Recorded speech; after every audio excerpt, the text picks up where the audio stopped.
Hi, I'm Florence Dowrick, a MajorTim.space honorary young ambassador, and this is Ellie Taylor-Brewin, a MajorTim.space young ambassador. Today, we are at the UK Space Conference and delighted to be interviewing Rosemary Coogan. Rosemary, could you please introduce yourself? Yeah, hi, so lovely to meet you. I'm Rosemary Coogan and I'm an astronaut for the European Space Agency. What inspired you to become an astronaut? Was it a desire sparked during childhood? And has the experience of astronaut training been what you expected? I have always wanted to be an astronaut. As a child, I always thought, of course, that would be an absolute dream job.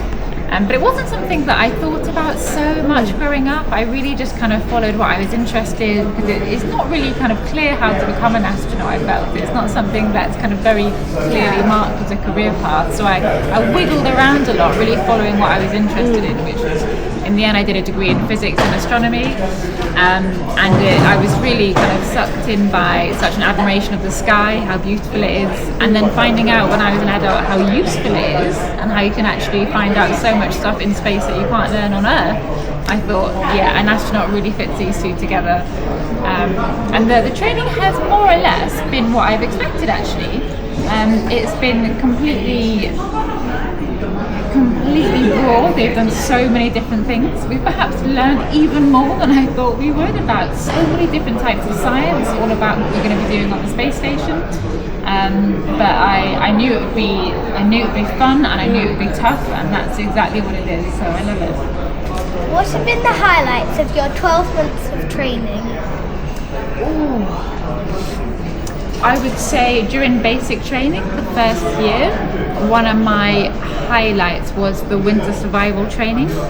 So we do winter survival training in case when we come back from space, if we land somewhere unexpected and we end up in a very, very cold environment, we need to learn how to survive there until the rescue teams can come and pick us up.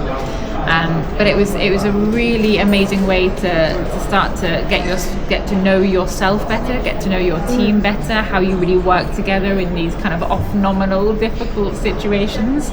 And for that reason, I thought it was really special. So that was one of my favourite things so far.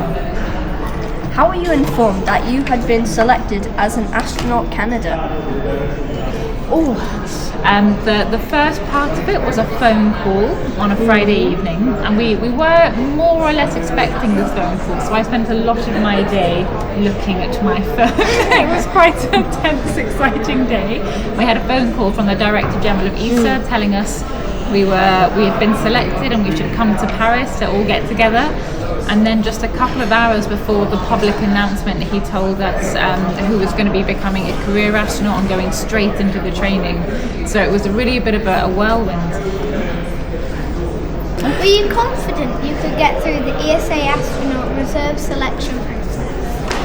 So there's two groups of astronauts now within the ESA astronaut corps. There's the career astronauts and the reserve astronauts. I'm part of the career astronaut corps, so I've done the kind of more traditional training route. The reserve astronauts went through exactly the same selection as the career astronauts. They're just going through slightly different training because the opportunities for them still need to be found. But yeah, we've all successfully got through that selection. Did you think that you would get it? Not to be egotistical, but you said you were expecting the phone call. Did you think that it went well in your heads? I think I wasn't expecting it by any stretch. But then at a certain point, you hope and you wish for something so hard. It's almost, it's almost done in your head. It's almost like it has to happen. It so I don't much. know. It's just, yeah. Of course, realistically speaking, I was very happy doing astronomy, and when you should always be ambitious in what you try and go for, but you have to accept that a lot of people go for these jobs. You can't, these things aren't a given. But I had so much hope, shall we say, and I'm delighted. What advice would you give to anyone determined to pursue a career as an astronaut? I would say that is absolutely fantastic. What I would really say, there's maybe two parts of this. So people often say, I'd like to be an astronaut, what do I need to do? And I think it's really important to point out that there is no one way to become an astronaut. You know, the best way to become an astronaut, you know, if that's what you want to do, that's what really motivates you, is to pursue your interest, to really follow a career that really inspires you. Really, you know, you want to get out of bed every morning and do that as your job. And then when the applications for an astronaut open, you'll be this, you know, you'll be a person in a great career and a lot to offer. But I would also say, you know, if you're interested in space exploration, there are so many jobs in the space sector.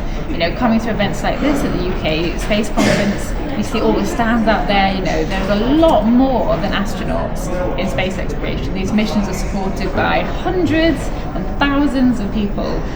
So if you think you're interested in any of this sort of stuff, find out what opportunities there are, and I think you'll love it. Thank you so much for sitting down. I know you have to dash off now, but it was really great interviewing you. Yeah, thank you so much for a great question. Thank you. Thank you.